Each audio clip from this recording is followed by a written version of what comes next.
Saya jawab di media yang berbeda ya. Tapi intinya saya selaku ketua tim penyidik dan ketua tim ini, saya juga kajari. Setahu saya tidak ada konspirasi, tidak ada namanya mendolimi, kriminalisasi, karena kita prosesnya dari laporan masyarakat anti korupsi awal ini. Begitu kita telusuri, begitu kita dalami dan memanggil para pihak yang ada di dalam SPD fiktif sampai dengan Pekanbaru, ternyata ditemukan adanya indikasi penyimpangan. Di mana penyimpangannya? Pertama, yang berwenang mengeluarkan SPPD, yang berwenang menandatangani adalah kepala badan, yaitu disebut itu pengguna anggaran. Juga orang yang sama, yaitu kepala badan, tersangka ini H, dia juga pengguna anggaran. Menerbitkan SPPD sesuai ketentuan peraturan Menteri Keuangan Republik Indonesia nomor 113 tahun 2012 ini disebutkan hanya 2 hari. Kalau ke provinsi Riau, kota Pekanbaru misalnya, begitu juga peraturan Menteri Dalam Negeri. Nah, begitu juga dengan peraturan Bupati, hanya 2 hari. Namun di dalam SPPD dia buat, ditantangani, itu ada 17 hari.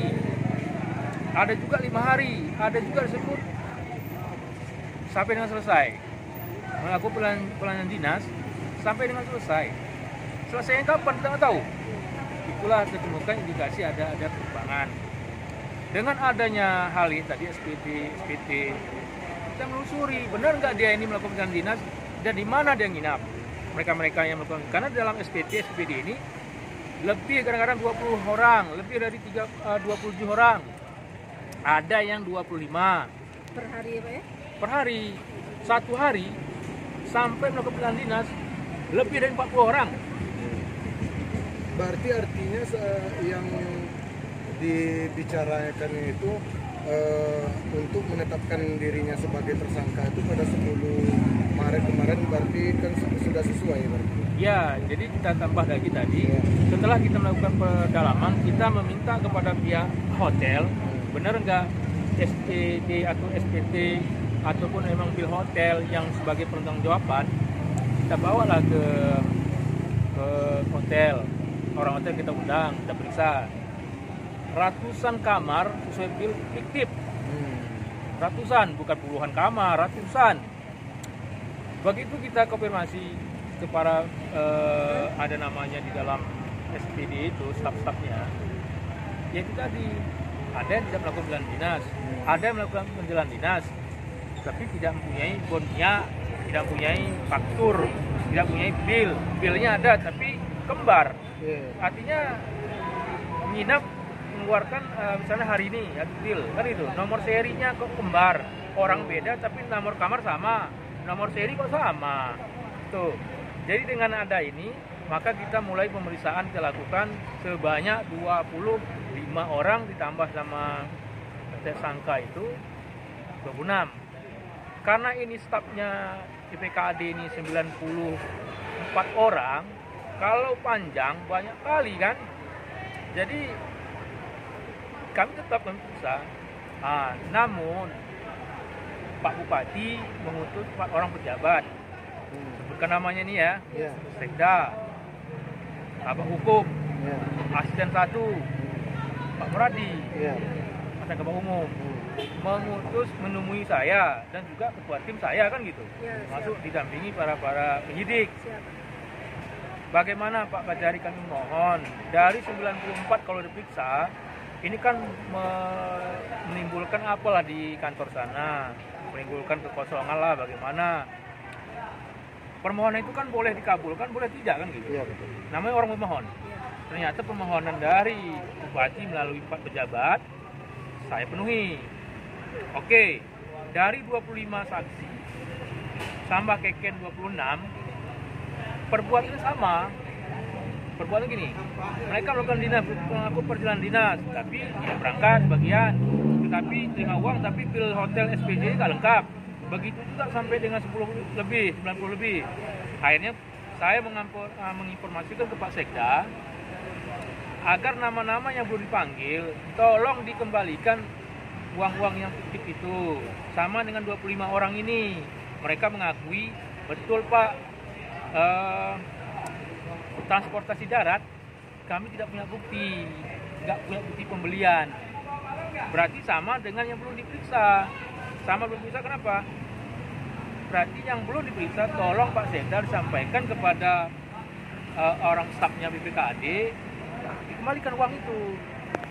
Bagaimana cara pengembalian? Dikumpulkan satu tempat, siapa yang mengumpul terserah. Uang itu diserahkan kepada penyidik, bukan serah ke negara, BPKAD. Nggak ada kita janjikan itu. Jadi uang yang bon minyak itu direkap, diserahkan kepada penyidik, karena statusnya penyidik. Nah, kan ada opini nih, luar, bahwa dia dijebak. Iya, betul. Siapa yang menjebak dia? Itu uang korupsi, fiktif. Karena dia memang mengakui juga kok. Kita tanya, ini uang itu uang apa nih? Uang bon minyak fiktif. Jadi barang bukti, Pak. Iyalah. Nah, infonya di luar katanya kalau diserahkan 493 juta itu tutup kasus. Bukan itu aja kerugiannya, itu kan bon minyak masih. Bagaimana dengan bil hotel yang fiktif ratusan kamar? Apa enggak uang negara itu? Jadi penyidikannya belum selesai, artinya penghitungannya dia karena orang-orang staf 3PD ini karena himbauan dari kami agar uang yang dikelola atau uang yang ada dokumennya fiktif segera diserahkan ke penyidik, ke kami, ke saya. Kumpulkan, direkap, serahkan. Makanya pada saat diserahkan kita jadikan barang bukti karena kita minta diserahkan ke kita. Kan gitu. Bagaimana kami bersekongkolan dengan pejabat di sana? Tidak ada persekongkolan. Pak, sebelum barang bukti diterima oleh kejaksaan, apakah ada pertemuan dengan Sekda kemarinnya, Pak ya? Ya itu tadi. Apa ada keputusan, ada apa namanya dari kesepakatan lah gitu? Ya, kesepakatan pertemuan di ruang saya meminta mereka kan gitu. Kalau 94 orangnya diperiksa ke kantor, kan satu orang 10 orang. Cuman itu aja Pak, tidak ada kalau dikembalikan uang ini Kasus itu. berarti Oh, kasusnya tidak. Habis gitu, enggak ada. Enggak lah, kita menangani perkara Ini persoalan sesuai dengan lah. chat saya sama kayak kan kemarin begitu ini asumsi dia gitu. Kalau Ya. dia bayar berarti hilang habis gitu yang dijanjikan. Bagaimana dia bayarnya? Itu bon minyak masih kok. Iya. Bagaimana yang hotel yang ratusan kamar fiktif? Itu ratusan kamar loh bang, bukan puluhan kamar, ratusan. Masa yang diserahkan itu bon minyak, nggak punya bon, dia nggak punya bukti pembelian minyak, ya itulah dia.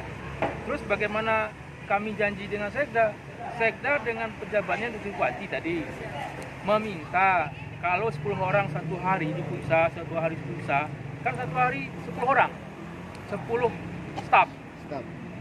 Begitu besok 10, belum lagi ini selesai, besok dipanggil lagi, akhirnya menimbulkan di kantornya sana menjadi terhambat pelayanan untuk masyarakat. Orang-orang mencarikan uang misalnya telah terhambat, sehingga beliau meminta, pejabat ini meminta kepada kami, bukan meminta hentikan, meminta agar pemeriksaannya tolonglah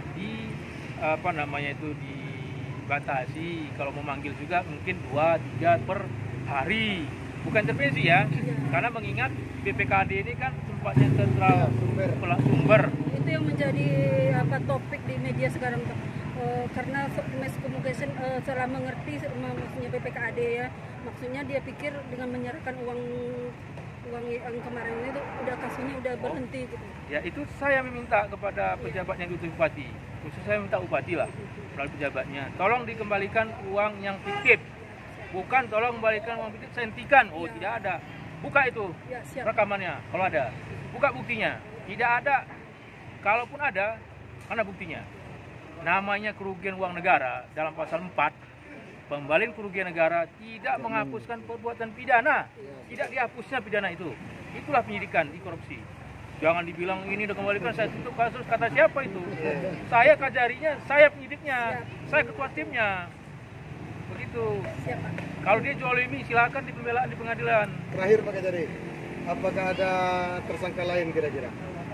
Kalau nanti memang Keken, TSK ya, apa namanya tersangka H ini, mengatakan uang yang dituduhkan ke dia sebesar sekian, kita lagi hitung nih, udah 600 juta lebih nih, kurang lebih, udah ada kerugiannya nih, kan masih belum lagi ke Jakarta kita, belum lagi ke Palembang. Itu termasuk SPPD Sekda itu kan? Ini masih Pekanbaru aja itu, Termasuk Sekda ya? Oh, gitu. baru di Pekanbaru itu masih sekian, Siap. belum lagi Jakarta berapa, kan pagunya 3,7 miliar. 4 miliar katanya digeser menjadi 3,7. Perjalanan dinasnya bukan cuma ke Pekanbaru, Jakarta, Palembang. Batam, Ya.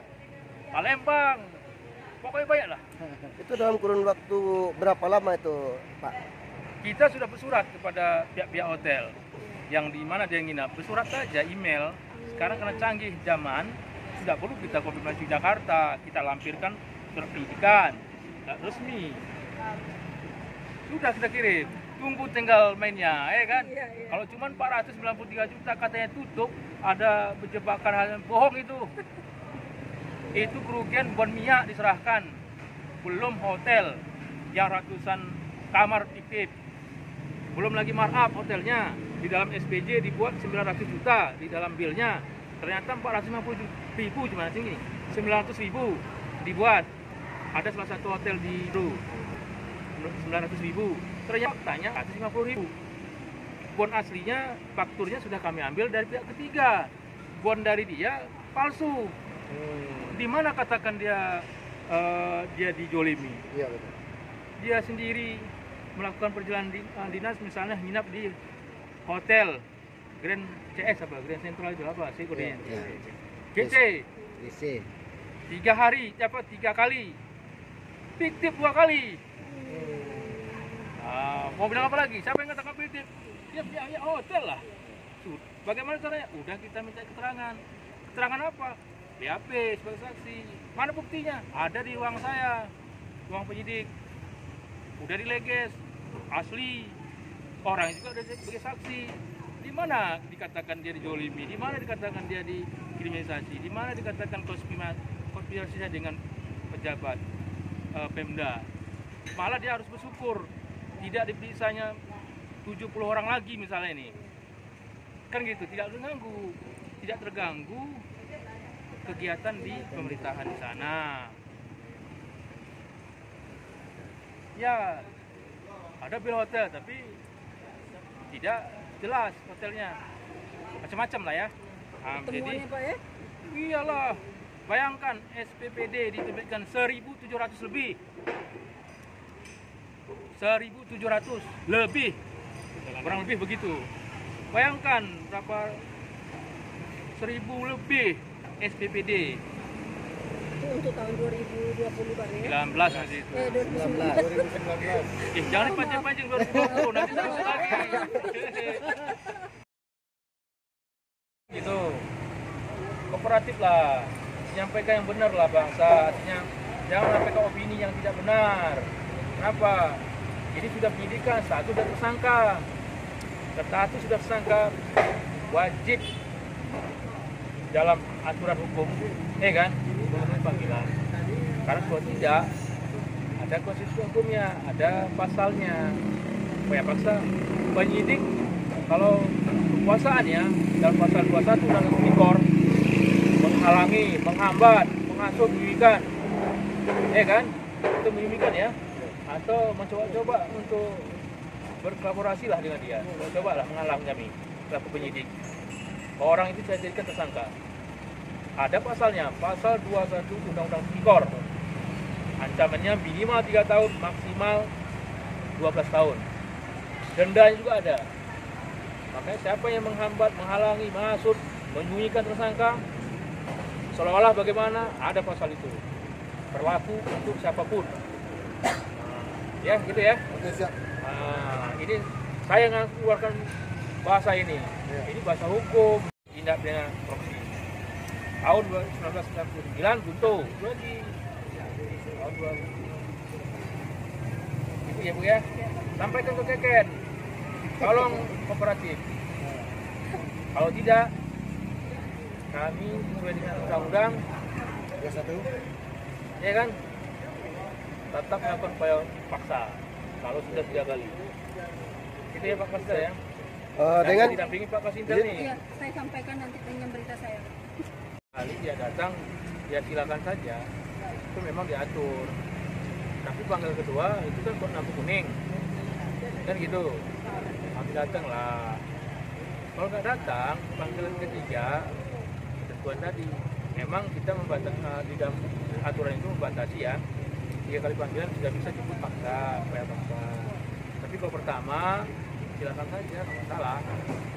Kalau dia melarikan diri, seorang ASN kan ada jabatan yang ditinggalkan apa gitu kan, melarikan diri masa pandemi di mana, kan nanti mudah untuk mencari di mana keberadaan seseorang ini gitu kan. Nah, jadi kami penyidik nggak khawatir, silakan melarikan diri, kan gitu kan. Nah, silakan. Tapi setelah sudah ada pemanggilan ketiga, kalau dia melarikan diri, kita keluarkan daftar DPO. Kita keluarkan itu, nggak ada masalah itu. Kita cari dimanapun dia. Kalau perlu ke ujung langit pun kita cari, ya kan? Kita cari ujung langit pun dia. Dimanapun kita cari. Kalau sudah menetap tersangka, 3 kali dia hadir, dimanapun saya cari dia.